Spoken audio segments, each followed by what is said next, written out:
Hey everyone, this is David. Welcome back behind the velvet rope. Let's just get right into it today because we are joined back by the one and only Miss Arden Myrin. Hey girl, hey! Hey girl, hey. Hey girl, hey. What is going on? Oh my God, I'm in Los Angeles. It's a Friday.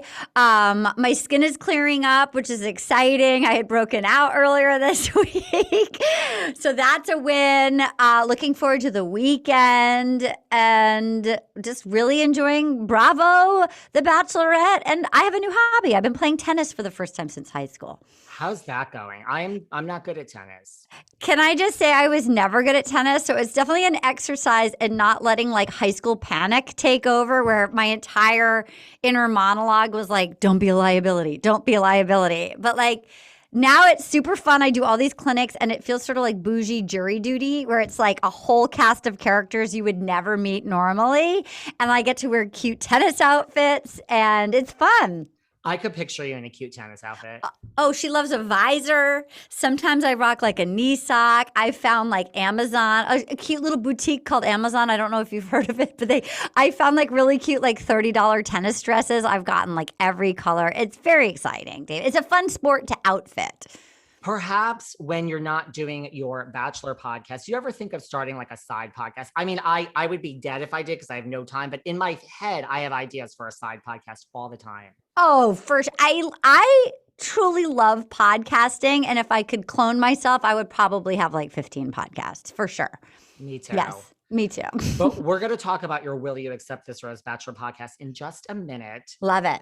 First of all, I want to say congratulations because you gave birth to your second baby, your Little Miss Little Compton paperback.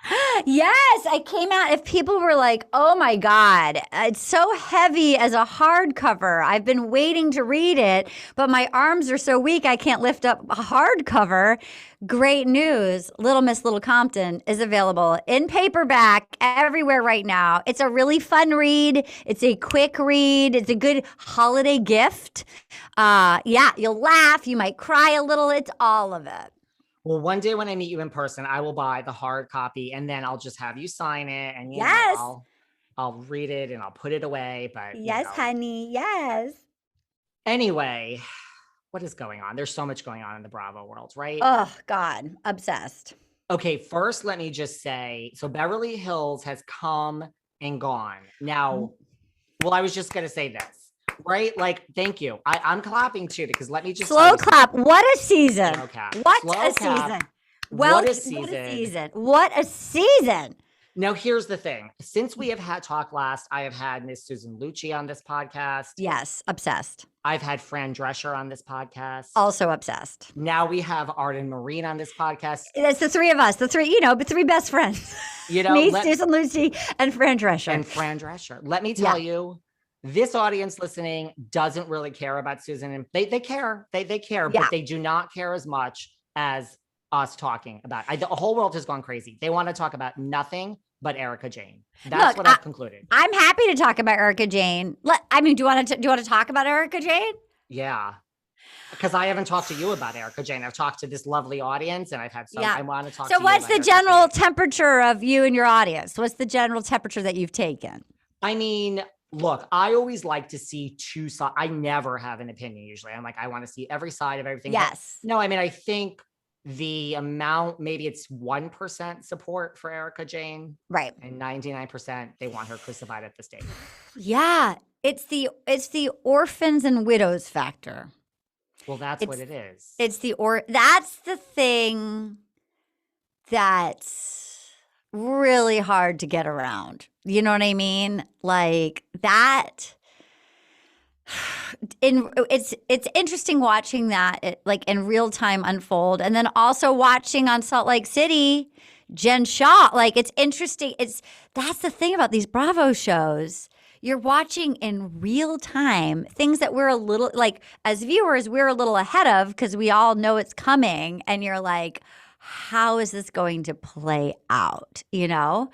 Yeah. And with Jen Shaw, it's also allegedly like old people, right? That's hard to get behind.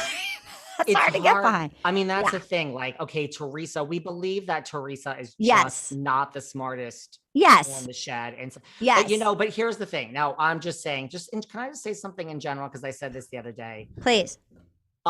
This is probably why I'm single and will die alone. But you are going to fix me up. Hot take. Love it. Hot take. Hot take. Here, I mean, I really can say this for truth. I don't care who you are. Yeah. You could be the love of my life. There's no document you could ever put in front of me that I would pick up a pen and sign without just reading and asking. And like, you could be like the love of my life. Yeah. I understand that concept. It's just me. Agreed. I have to say, when I own a home, it's the only home I've ever owned. My realtor said I was so you saw, I don't know if you've bought a house, but like I got like I don't know, it felt like a 75-page. He said I was the only person who actually read it and had questions. In my mind, like I'm borrowing quite a bit of money. This is like, you know, it was an old house. Like I was putting a chunk of change down to secure it. Like before it, like the whole threading the needle of escrow.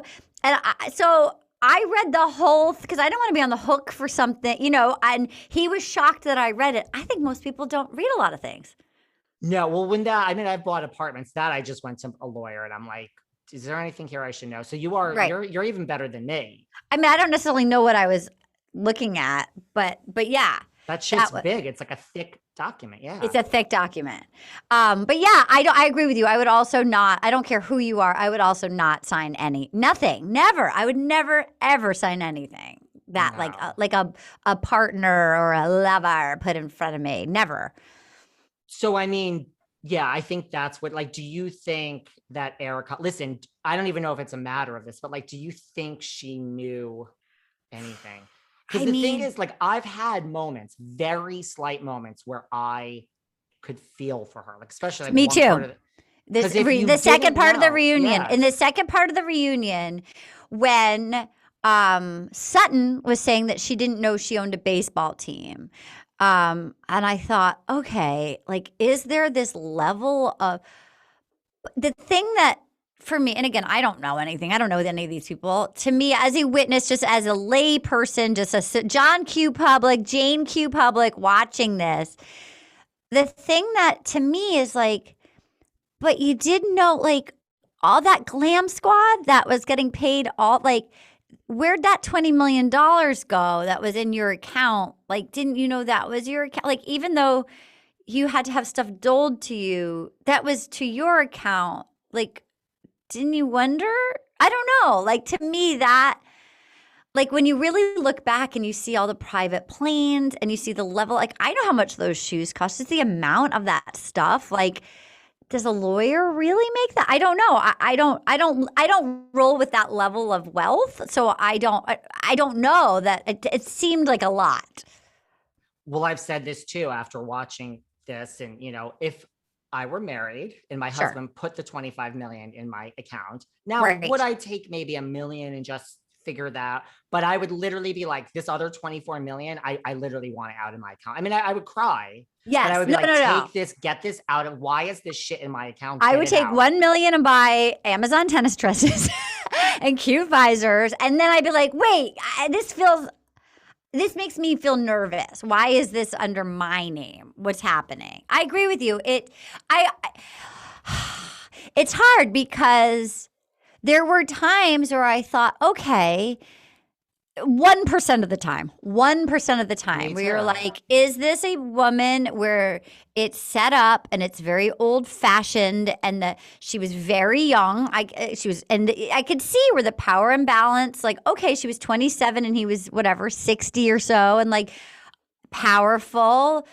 I could see how it would be structured where she wouldn't know Look, I have friends that are actors who have business managers that have no idea of, like, who've been taken advantage of. Like, you know, I pay all my like, you know, I want to know where my money is or where it's going. Like, so I have been around people who turn over control to other people, but it does feel at a certain point, maybe like turning a blind eye to something that you don't want to say. I don't know. It doesn't look great. How's that? It doesn't look great. No, I get it. Cause like, look, if you really didn't know and this man did this, it's kind of like, well, then why should you give any money to, like, it's not, it's like, but right. But like,